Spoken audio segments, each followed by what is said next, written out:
Good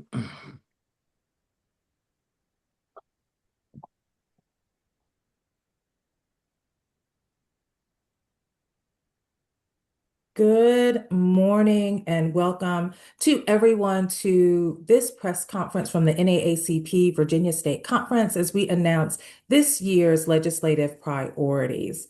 Following today's press conference, we will share a copy of the recording as well as a press statement and our priorities for the 2026 legislative session.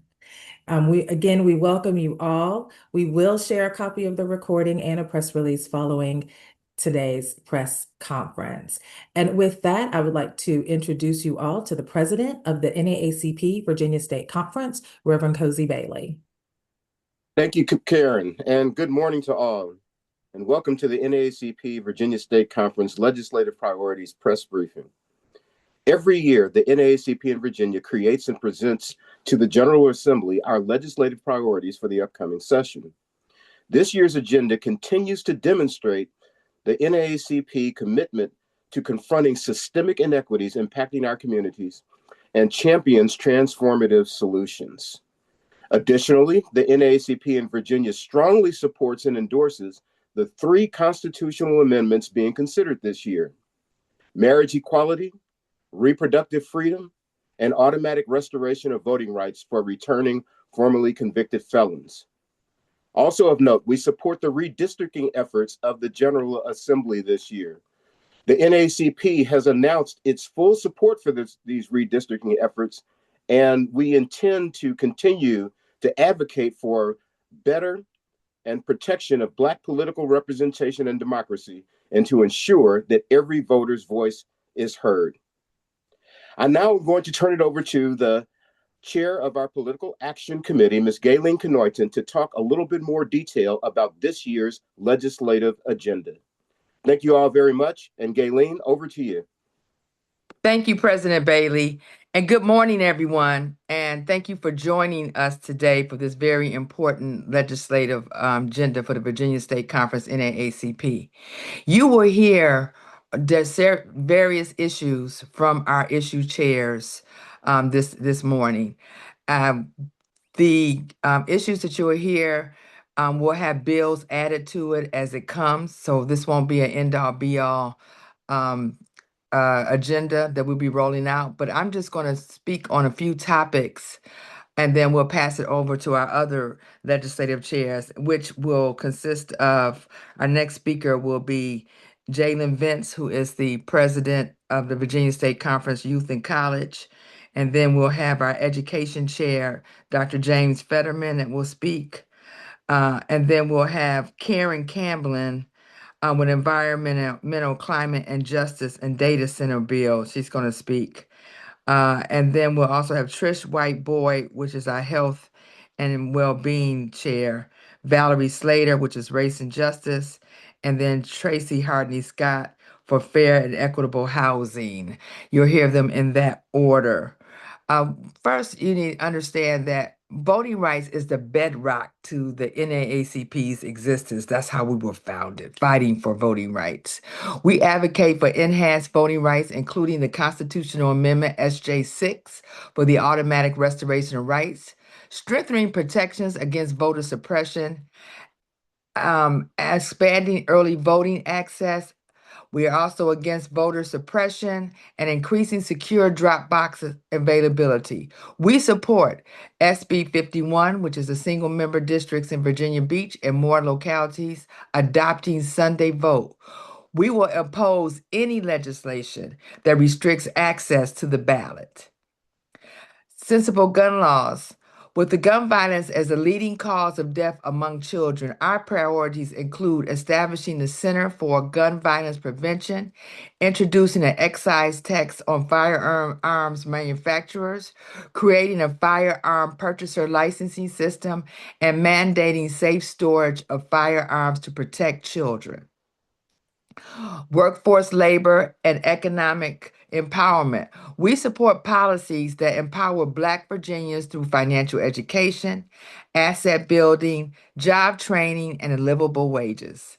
Key priorities include raising the minimum wage to $15 by January 1st, 2028, and supporting collective bargaining, paid sick and family leave, and the right to work. Under minority business, we advocate for HB 61 to establish the Small SWAM Business Procurement Enhancement Program with a goal of 42% of certified SWAM businesses and push for equity cannabis business opportunities, ensuring that Black businesses receive fair financial support and training. Lastly, social services funding. We call for increased funding for SNAP and Medicaid and support the Department of Social Services in providing competitive salaries to hire more caseworkers who currently manage anywhere between 800 to over 1,000 cases each. We also propose creating a navigator programs to assist SNAP and Medicaid recipients with paperwork and work requirements. Thank you very much. I'm going to pass it over to our state youth and college president, Jalen Vance. Thank you very much, Ms. Kayleen. Within our Youth and College Division, we have an array of issues that we're focusing on, but we are primarily focusing on transparency and protection for our students on our college campuses. We are fighting to ensure that students have the access to act on their First Amendment rights for freedom of speech. So that involves lawful protests and ensuring transparency with campus policies regarding prohibiting students' protests and things of that sort, as well as prohibiting retaliation against student organizers at their universities. Previously, we have seen students be arrested, degrees withheld. So we are trying to ensure that none of these things can happen. And because if we are attending our universities, we want to make sure that we can speak out in any manner that we find fitting. And with that, that is the focus of our areas within the Youth and College Division. And I will now pass it to Education Chair, Dr. James Fetterman.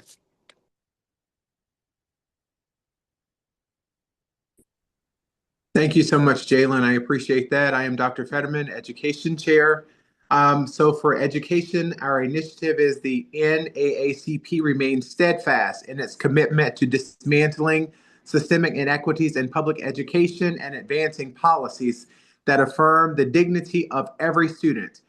We will advocate for reforming the education funding model to provide equitable resources to underfunded districts and implement a culturally inclusive curriculum that reflects the diverse histories. It also focuses on increasing teacher diversity and advocating for student loan debt relief for graduates in critical needs areas. And we will continue to advocate that the salaries for our educators exceed the national average. With that being said, I really appreciate it. Thank you. And next, we're going to turn it over to Karen Camlin, our Environmental Justice Chair. Thank you, Chair Goodnoyton. Hello, everyone. This year, our advocacy will aim to continue to confront and dismantle inequities by supporting legislation that protect Black and marginalized communities from pollution and unregulated development.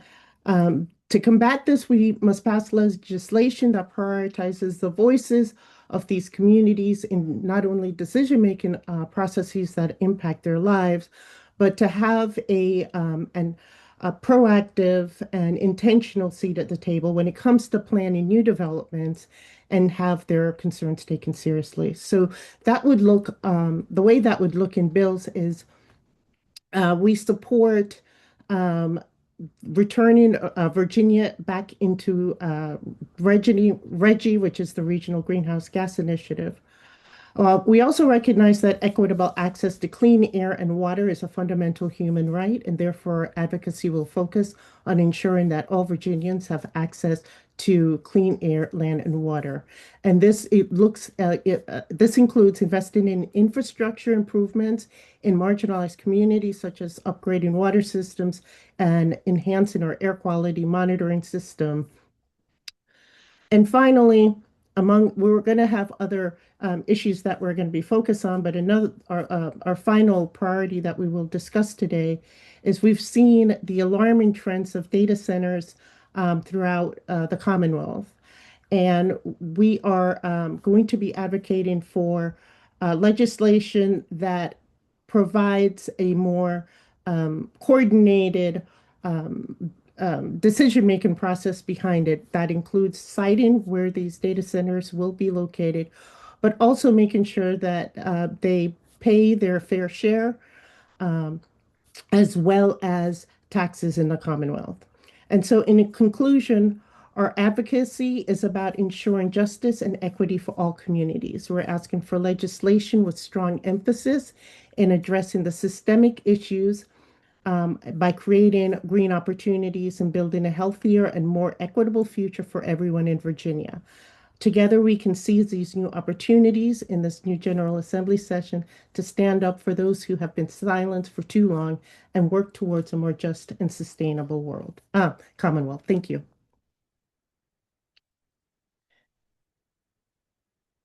And then I will hand the mic over to our Health Committee Chair, Tricia White Boyd. Good morning. I am Trish White Boyd, again, the Health Chair. And today we reaffirm our commitment to health justice and bodily autonomy for all. We will champion comprehensive reproductive rights and equitable health care access. This includes protecting Medicaid, expanding telehealth for marginalized communities, and reducing maternal mortality rates, especially among Black women. We also recognize the importance of mental health services and the overall well-being, period. As President Bailey stated, we strongly support the Women's Reproductive Freedom Amendment, a crucial step in safeguarding women's rights. And we will certainly advocate for Senate Bill 22, which mandates bias reduction training for healthcare professionals. Bias reduction training is in healthcare is certainly essential. Unconscious bias can harm patient care, resulting in disparities, poor outcomes, and certainly diminished trust. Training enhances provider awareness. It also improves interactions and fosters equitable, high-quality care, aligning with ethical standards. Additionally, we aim to increase resources for doulas and midwives, focusing on maternal health and sickle cell anemia in the Black community. And those are primarily our focuses. Thank you so much.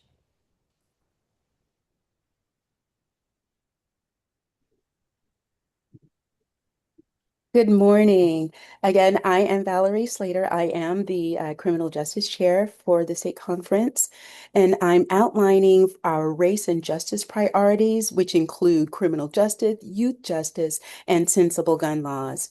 And in the area of criminal justice, the state conference is standing for reforms that enhance laws enforcement accountability.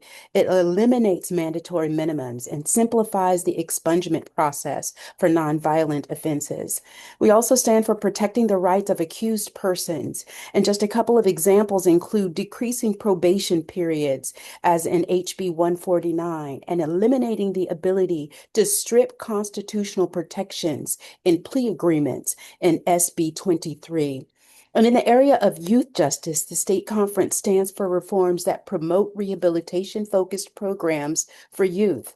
And as in HB 91, it limits the use of room confinement or solitary confinement for youth. We also stand for reforms that dismantle the school-to-prison pipeline. And we support establishing a minimum age for prosecuting youth in SB 18 and raising the minimum age to prosecute youth as adults. Our priorities also emphasize the need for comprehensive mental health services within the youth justice system. And finally, in the area of sensible gun control, the state conference stands for comprehensive measures designed to enhance public safety and reduce gun violence in the Commonwealth. The state conference is supporting specific legislation during 2026 that align with each of these goals and accomplishes them. And together, we will stand for a legal system that keeps our Commonwealth safe while protecting the rights of individuals involved in the legal system, and gun protections that also keep our Commonwealth safe. Thank you.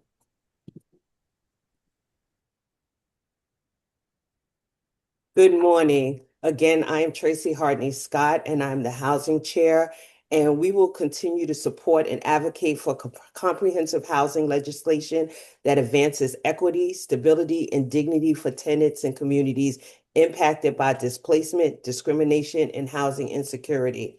Our priorities include supporting bills that increase access to affordable housing, strengthen tenant protections like bringing back the 5-day pay or quit notice extension to 14 days, eliminating unnecessary junk fees, and requiring longer advance notices for rent increases. We also are advocating for air conditioning to be added as an essential service, recognizing that extreme heat has a public and safety issue impact. We want to champion bills that improve and expand the rights of our manufactured home residents. We want to advocate to prohibit landlords from charging tenants for unnecessary repairs. The Virginia State Conference NAACP Housing Committee remains committed to advancing housing justice by promoting policies that protect tenants, preserve communities, and ensure safe and affordable and fair housing for all Virginians. And finally, we would like to also champion bills that were vetoed in the last session that make sensible sense for strengthening our tenant protections. And with that, I'm turning it back over to you, Madam Chair.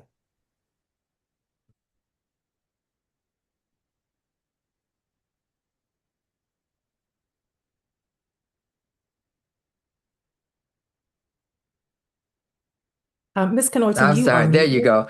Thank you so much for all of our issues chairs that gave our priorities today. We will now open it up for questions. If you have any questions, you can either unmute yourself or drop your questions in the chat. Just a small correction. If you use the raise hand function, Oh, I'm sorry. Yeah. we Okay. will open your mic so that you may ask your questions.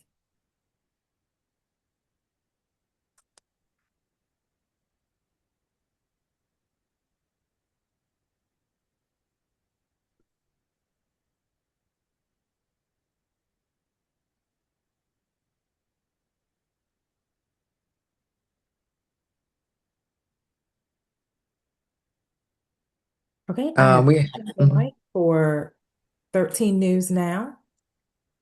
Hey, good morning, everyone. This is Layla Cox with 13 News Now. Thank you guys for hosting this morning. I was glad I was able to hop on. In regards to the sensible gun violence and criminal justice and juvenile justice initiatives that you guys are working on, just last week I reported on the fact that the Trump administration has cut several grants pertaining to gun protection programs and prevention groups. There are some literally right here in Hampton Roads that I spoke with based in Portsmouth that say, they're struggling to do the work that they're so passionate about without these federal grants. How does the NAACP plan to work to maybe assist these local 757 foundations that are without their federal funding? well, you want to take that, Valerie? Go ahead. I would like to. I know that our state funding, it's not able to cover everything, but there are initiatives being moved forward now to try to triage in areas where the funding has significantly been cut and lost. And this in particular, criminal justice, gun reform, are areas in particular where DCJS is looking to be supportive in funding. And we as the NAACP are, of course, in support of those initiatives. And any way we are able to come alongside, we absolutely will. Thank you.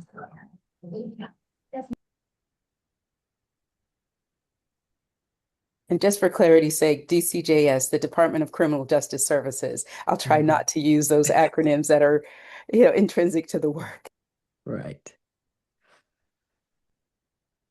Thank you. Are there other questions? You may use the raise hand function and we will open your mic, or you can drop your questions in the chat.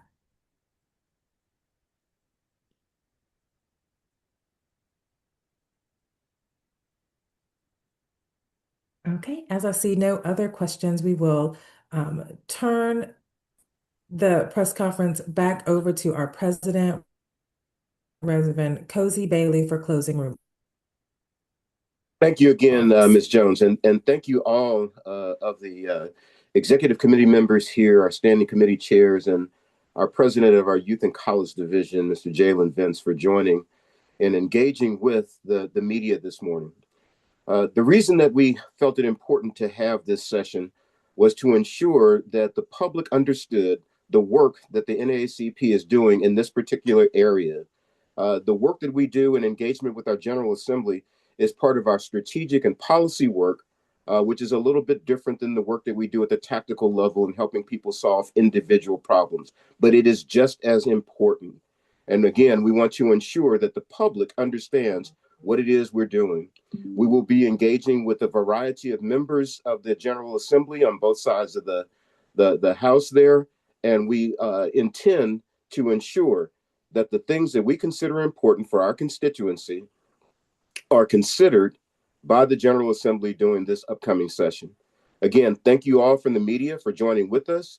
If you have follow-on questions, Ms. Jones has given you instructions on how to do that, and we look forward to engaging with you again.